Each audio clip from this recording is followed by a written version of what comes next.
خوابوں کی تعبیر کے بارے میں یہ بات ذہن میں رکھیں کہ ہمیشہ کسی علم والے بندے سے پوچھا کریں. خود تعبیر دینا اس کو علماء نے منع کر دیا ہے، اس لیے کہ خواب ظاہر میں کچھ ہوتا ہے اور تعبیر کچھ ہوتی ہے. اکثر و بیشتر تو خواب ہوتے ہیں ادغاث و احلام، اوٹ پٹانگ ہوتے ہیں. اکثر و بیشتر یہ حدیث نفس ہوتے ہیں، جو دن میں دیکھا یا سوچا خواب میں اسی طرح کی چیز دیکھ لی. تو یہ خواب بے معنی سے ہوتے ہیں اکثر و بیشتر. ہاں سچے خواب بھی ہوتے ہیں. تو اس کا طریقہ یہ ہے کہ جیسا بھی خواب دیکھا جائے کسی علم والے بندے سے اس کی تعبیر پوچھی جائے. محمد ابن سیری رحمت اللہ علیہ اس امت میں ایک ایسے عالم گزرے تھے جن کو اللہ تعالی نے خوابوں کی تعبیر کا علم دیا تھا. ان کے پاس لوگ آتے تھے اور وہ خوابوں کی تعبیر بتاتے تھے، حیرانی ہوتی تھی. ایک بندہ آیا، اس نے کہا جی میں نے آگ جلتی دیکھی ہے. فرمایا کہ تجھے مال ملے گا، اور واقعی اس کو مال ملا. پھر کچھ عرصے بعد ایک دوسرا بندہ آیا، اس نے کہا جی میں نے خواب میں آگ جلتی دیکھی ہے، بھائی تجھے پریشانی ملے گی، اور اسے واقعی پریشانی ملی. تو شاگرد نے پوچھا کہ حضرت پہلے نے خواب دیکھا تو مال ملا، اور اس نے خواب دیکھا تو پریشانی ملی، تعبیر مختلف کیوں؟ تو فرمایا کہ پہلے نے آگ دیکھی تھی سردی کے موسم میں. سردی کے موسم میں آگ راحت پہنچاتی ہے، تو میں نے تعبیر دی کہ تمہیں مال ملے گا، راحت ملے گی. دوسرے نے آگ دیکھی گرمی کے موسم میں، اور گرمی میں آگ تکلیف کا سبب بنتی ہے، میں نے تعبیر دی کہ تمہیں مشکل میں پہنچے گی. اب دیکھو اتنی باریک سی بات پہ تعبیر بدل گئی. ایک نوجوان آیا، زاروں قطار رو رہا تھا. بھائی کیا ہوا؟ وہ جی میں نے خواب دیکھا ہے، میرے جیسا بدبخت تو دنیا میں کوئی نہیں. کیا دیکھا؟ وہ جی میں نے خواب میں دیکھا ہے میں اپنی والدہ سے بدکاری کر رہا ہوں. اور یہ کہہ کے اس نوجوان نے رونا شروع کر دیا. تو محمد ابن سیرین رحمۃ اللہ علیہ مسکرائے اور کہنے لگے کہ اچھا یہ بتاؤ تمہاری کوئی زرعی زمین ہے؟ اس نے کہا جی ہے.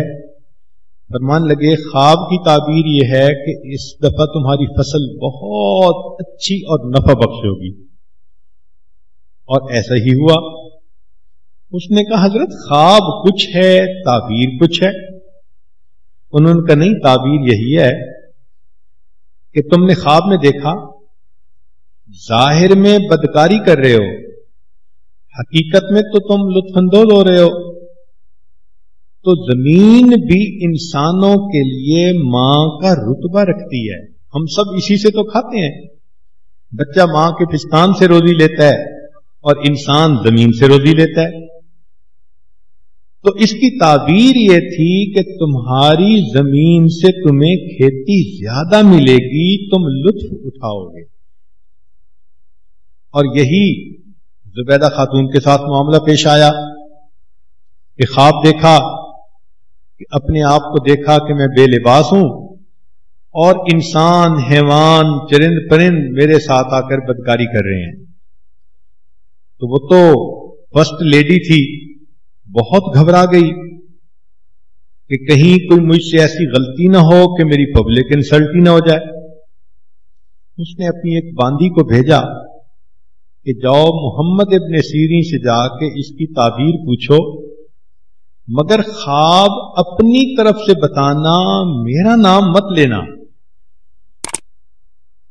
اس نے کہا بہت اچھا. وہ باندی چلی گئی، اس نے جا کے محمد ابن سیرین رحمۃ اللہ علیہ کو یہ خواب سنایا. انہوں نے پوچھا تو ہے کون؟ کہنے لگی میں محل میں کام کرتی ہوں، باندھی ہوں. تو مان لگے کہ تیری اوقات ہی نہیں کہ تو یہ خواب دیکھے. جس نے دیکھا ہے اس کا نام بتاؤ. اس نے کہا نہیں میں نے دیکھا ہے.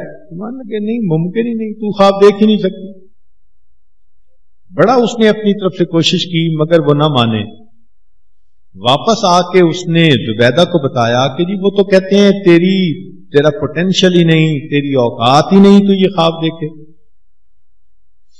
زبیدہ نے کہا کہ اچھا جاؤ پھر نام میرا لے دینا، مگر ریکویسٹ کرنا کہ پلیز میرا یہ خواب کسی کے سامنے نیریٹ نہ کریں. چنانچہ وہ باندھی آئی اور اس نے بتایا کہ جی یہ ملکہ نے خواب دیکھا ہے. تو محمد ابن سیرین رحمۃ اللہ نے فرمایا کہ ہاں وہ یہ خواب دیکھ سکتی ہے. تعبیر یہ ہے کہ اللہ تعالی ملکہ سے کوئی ایسا نیکی کا کام کروائیں گے جس کام کا فائدہ انسان، حیوان، چرند اور پرند اٹھائیں گے. اب ظاہر خواب دیکھو کیا ہے اور تعبیر کیا ہے. اور واقعی ایسا ہوا کہ بعد میں پھر زبیدہ خاتون نے نہر بنوائی جو میدان عرفات تک پہنچی، اور اس کے پانی سے لاکھوں انسانوں، حیوانوں، چرندوں اور پرندوں نے فائدہ اٹھایا. تو معلوم ہوا کہ ہمیں خوابوں کی تعبیر نہ خود دینی چاہیے نہ کسی عام بندے سے لینی چاہیے. بہتر تو یہ ہے کہ خوابوں کے اوپر زیادہ پریشان بھی نہیں ہونا چاہیے. ہمارے حضرت مرشد عالم رحمت اللہ علیہ، ان کو کوئی اگر خواب سناتا بھی تھا تو فرماتے تھے کیوں خوابوں کے شہزادے بنتے ہو. اکثر و بیشتر تعبیر دیتے ہی نہیں تھے. فرماتے تھے کہ شیطان کا یہ بھی جال ہے کہ وہ اچھے اچھے خواب دکھا کر انسان کو اپنی عبادت سے غافل کر دیتا ہے. اور ہم نے دیکھا ہے کہ لوگ اچھا خواب دیکھ کے اپنے معتقد بن جاتے ہیں اور فرائض میں غفلت کر رہے ہوتے ہیں. تو ایسے اچھے خوابوں کا کیا فائدہ کہ انسان فرائض کا ہی اہتمام نہیں کر رہا. تو یہ بھی شیطان کا ایک داؤ ہے. اچھا بعض لوگ بڑے اچھے اچھے خواب سنائیں گے اور ظاہر میں دیکھو تو 5 نمازوں کی پابندی ہی نہیں. تو یہ سب شیطان کا حربہ. شیطان ان کو اپنے آپ پر فریفتہ کر دیتا ہے اور ان کے دل میں ڈال دیتا ہے تو بڑا نیک ہے جی، میں بڑے اچھے خواب دیکھتا ہوں. ہماری حضرت رحمت اللہ فرمایا کرتے تھے کہ اگر تم خواب میں دیکھو کہ میں بادشاہ بن گیا تو کیا آنکھ کھلنے کے بعد بادشاہ بن جاؤ گے؟ کہتا نہیں. فرمایا تو پھر کیا ہے، اگر تم نے خواب میں دیکھ بھی لیا کہ تم بڑے ولی بن گئے ہو تو پھر بنے تو نہیں ہو نا بھی. اور یوسف علیہ السلام کے خواب کو دیکھیے کہ سچا خواب تھا اور یعقوب علیہ السلام نے اس کی تعبیر بھی دے دی تھی.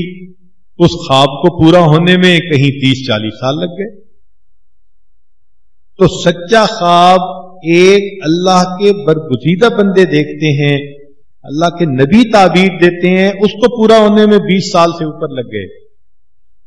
تو ہم اگر کوئی ایسا خواب دیکھ لیں تو اس پہ فریفتہ ہونے کی کیا ضرورت ہے؟ اس لیے خوابوں کا بیان کرنا اور خوابوں کے پیچھے پڑے رہنا یہ کوئی اچھی بات نہیں ہے. ہاں اچھے خواب کا ایک فائدہ ضرور ہے.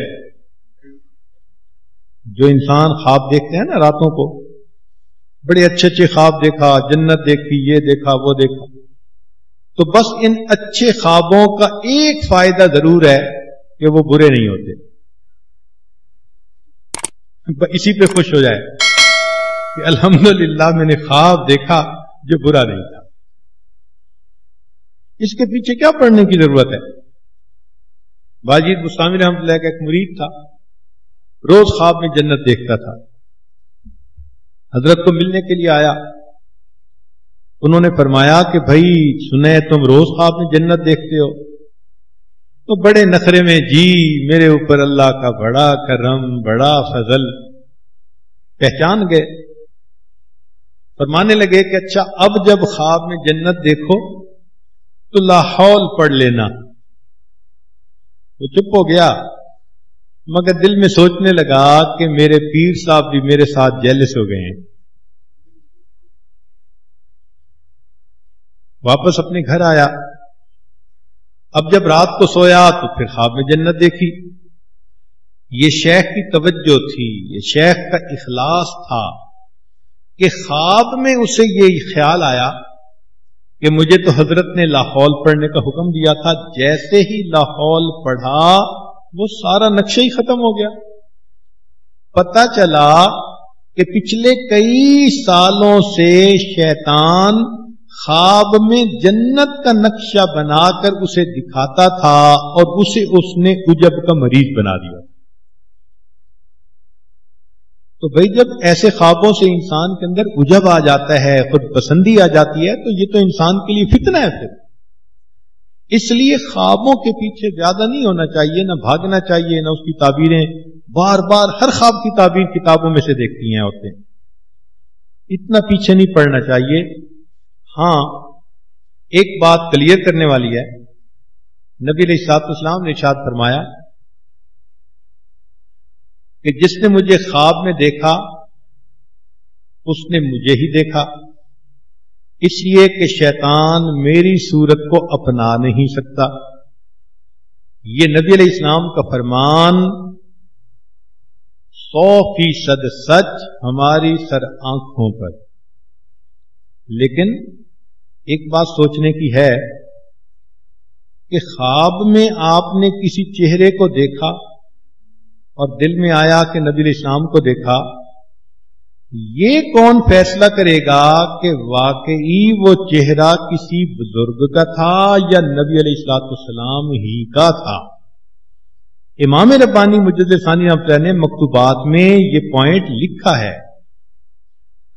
وہ کہتے ہیں کہ ہم یہ نہیں کہتے کہ خواب میں جو دیکھے گا وہ غلط ہے, نہیں, وہ ٹھیک ہی دیکھے گا, مگر یہ تو بتاؤ نا کہ کیا تصدیق ہے, گارنٹی ہے کہ تم نے وہی چہرہ انور دیکھا جو نبی علیہ السلام کا تھا؟ شیطان ایسا بھی تو کر سکتا ہے کہ کسی بزرگ کا چہرہ دکھا کے ذہن میں خیال ڈال دے کہ تم زیارت کر رہے ہو. پھر کیا ہوگا؟ چنانچہ ہمارے پاس بعض نوجوان آتے ہیں, تو جی میں نے نبی علیہ السلام کی زیارت کی. جب ان سے صرف پوچھتے ہیں تو کہتے ہیں جی پینٹ کوٹ پہنا ہوا تھا. تو معلوم ہوا شیطان تھا. بعض نوجوان کہتے ہیں جی نبی علیہ السلام کی زیارت ہوئی اور ان کے تو چہرے پہ ریش ہی نہیں تھی. تو معلوم ہوا کہ شیطان اس طرف بھی انسان کے اوپر حملہ کرتا ہے. لہذا اگر خواب میں نبی علیہ الصلوۃ والسلام کی زیارت کا بھی خیال گزرے تو اس چیز کو دیکھیں کہ جو شمائل نبی علیہ السلام کے احادیث میں ہیں وہ تھے یا نہیں تھے. ذرا سی اس کے بارے میں آگے پیچھے دیکھیں تو سمجھ لیں شیطان مجھے بہکانا چاہتا تھا. ہاں اس میں ایک بات اور بھی ہے کہ بزرگوں نے یہ لکھا ہے کہ بسا اوقات انسان خواب میں دیکھتا ہے کہ میں نبی علیہ السلام کی زیارت کر رہا ہوں, مگر دیکھتا ہے کہ کوئی اور بزرگ ہیں ظاہرہ. تو اس کی تعبیر یہ ہے کہ وہ جس شخص کو دیکھا اس کو اللہ نے نبی علیہ الصلوۃ والسلام کی محبوب کی سنتوں کی کامل اتباع عطا فرمائی ہوئی ہے. بہت سارے لوگ خواب لکھتے ہیں, حضرت ہم نے خواب دیکھا, دل میں تو بات آئی کہ نبی علیہ السلام کو دیکھ رہے ہیں اور فلاں بزرگ کو دیکھا. تو اس کا مطلب یہ کہ وہ فلاں بزرگ جو تھے ان کی زندگی سنت کے بہت قریب تھی. اس کی یہ تعبیر ہوتی ہے. دعائیں مانگنی چاہیے کہ اللہ تعالی ہمیں بھی نبی علیہ السلام کا دیدار عطا فرمائے. ہم تو کہتے ہیں سوتے میں بھی عطا فرمائے, جاگتے میں بھی عطا فرمائے, دنیا میں بھی فرمائے, آخرت میں بھی فرمائے. مگر بعض عورتوں کو بڑا اس کا شوق ہوتا ہے تو وہ اس کے لیے بہت وظیفے بھی کرتی ہیں. ہمارے حضرت رحمۃ اللہ فرماتے تھے کہ درود شریف کی کثرت، اس سے نبی علیہ السلام کی زیارت زیادہ ہوتی ہے، یا پھر سنت کی اتباع ہر چھوٹے بڑے کام میں، اس کی وجہ سے نبی علیہ السلام کی زیارت ہوتی ہے۔ اور تیسرا فرماتے تھے کہ انا اعطینا کل کوثر، اگر اس سورت کو 1100 مرتبہ اخلاص کے ساتھ پڑھیں تو بھی نبی علیہ السلام کی زیارت ہوتی ہے۔ تو بہرحال جس کی جو تمنا ہو اللہ پوری فرمائے، مگر دستور کی بات یہ ہے کہ انسان خوابوں کا شہزادہ نہ بنے اور ظاہری زندگی میں شریعت و سنت کے مطابق عمل کر کے اپنے اللہ کے قریب ہونے کی کوشش کرے۔ وآخر دعوانا ان الحمد للہ رب العالمین۔